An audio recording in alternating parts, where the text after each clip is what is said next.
Hi, I'm Ed Fulbright, CPA, CGMA, PFS of Fulbright Financial Consulting, PA. We would like to welcome you to our educational briefing. Extending a hand in support of a more dovish monetary policy stance, Federal Reserve Chairman Jerome Powell signaled a pause in rate hikes in 2019.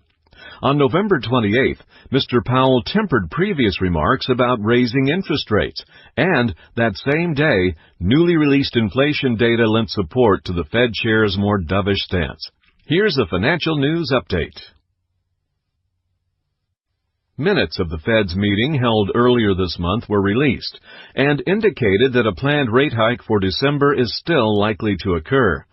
However, a pause was widely expected following the Fed chairman's speech and new government reports on inflation, consumers, and the endurance of the 113-month-long expansion.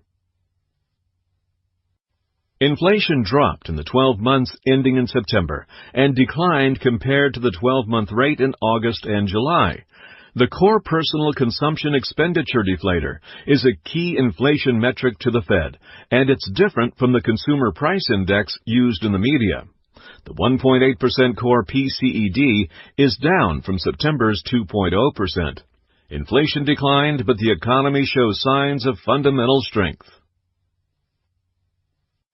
Consumer spending and disposable personal income continued trending higher, and yet the savings rate also continued to trend higher than in the last economic expansion. This suggests that Americans are in good shape, and since consumers account for 70% of the economy, this is a key piece of data.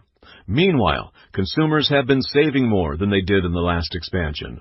The 4.8% DPI figures for the most recent 12 months through October is lower than the 5.3% averaged annually in the last expansion. But these figures are before adjusting for inflation. Adjusted for inflation, real DPI per capita is higher than the rate in the last recession. That's an important statistic, and you do not see it in the media too often.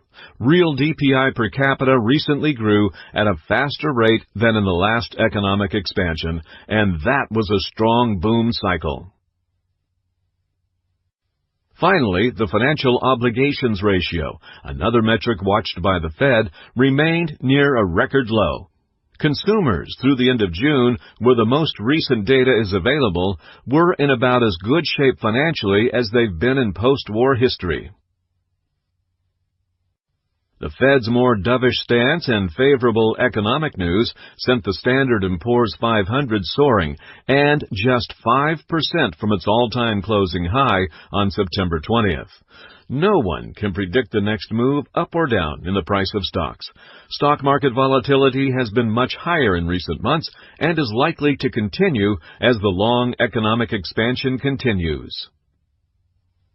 Thank you for listening. Please contact us with any questions, and also contact us if you're interested in our complimentary second opinion on your investments or to set up a meeting regarding your wealth. Don't hesitate to share this video with people who might benefit from our work. Thank you again, and have a great day.